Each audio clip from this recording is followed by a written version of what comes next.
শুভ নববর্ষ। আর আজকাল জানো তো সকাল সকাল আমি চিয়া সিডস খাওয়া স্টার্ট করছি, তো সেটা দিয়ে স্টার্টটা করে নিলাম। তারপরে আদ্রিত আর ওর পাপা সকাল সকাল নতুন জামা কাপড় পরে রেডি, ওদের একটু বেরোনোর আছে। আর আজকে ব্রেকফাস্টটাও না বাইরে থেকে আনা হয়েছিল, নববর্ষ বলে কথা, চিকেন স্যান্ডউইচ আর সসেজের কিছু একটা ছিল। তারপরে আমিও একটু হেলদি ওয়েতে চিকেন রান্না করে নিয়েছিলাম। আর এই হচ্ছে আমাদের আজকে লাঞ্চ। আর তারপরে একটা পার্সেল চলে এসেছিলো। আর তারপরে এখন আমি রেডি হচ্ছি। আর এই হচ্ছে আজকে আমার আউটফিট। গরমের কথা মাথায় রেখে আমি আজকে চুজ করেছিলাম এই সুন্দর খাদি কটনের শাড়িটা, যেটা ভীষণ লাইট ওয়েট ছিল।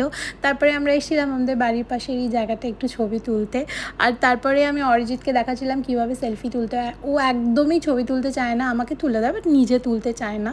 তারপরে আমরা বাড়ি এসেছিলাম, আদ্রিতকে রেডি করিয়ে নিয়েছিলাম। আর ও তো রাত্রেবেলা আমাকে সানগ্লাস পরিয়েই ছাড়বে। ওকে নিয়ে আমাদের বাড়ির পাশের মেলাটায় এসেছিলাম, যেটা প্রত্যেক বছরই পয়লা বৈশাখের দিন বসে, বাট খুবই ভিড় হয়। তো এখানে বেশিক্ষণ থাকার একদমই ইচ্ছা ছিল না ভিড়ের মধ্যে। আদ্রিতের একটা টয় নেওয়ার ছিল, সো ওর জন্য একটা টয় কিনে আমরা এখন যাব ডিনার করতে। আর আজকে তো প্রত্যেকটা রেস্টুরেন্ট জানা কথা খুব ভিড় হবে, প্রত্যেক জায়গায় 1 ঘন্টা 1.5 ঘন্টা ওয়েট করতে হচ্ছিল। বাট সিমলা বিরিয়ানিতে মোটামুটি 1/2 ঘন্টার মধ্যে হয়ে গেছিলো, তো ভাবলাম 1-1.5 ঘন্টার থেকে 1/2 ঘন্টা বেটার। আর তারপরে অরিজিৎকে বললাম আমার একটু ভিডিও করে দাও, আর ভুল করে অন্য লোকের ভিডিও করতে গিয়ে আমার একটু ভিডিও করে ফেলেছে।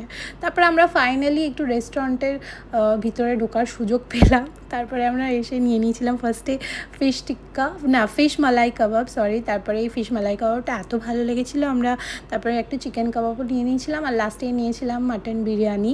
আর আমরা অনেক দিন পরে বাইরের খাবার খাচ্ছি, এখন আমরা একটু অ্যাভয়েড করি বাইরের খাওয়াটা। তারপরে ফিরনি নেওয়ার, কিন্তু ফিরনিটা শেষ হয়ে গেছিলো, তো বাইরে বেরিয়ে আইসক্রিম খেয়ে এখন যাই বাড়ির দিকে। টাটা।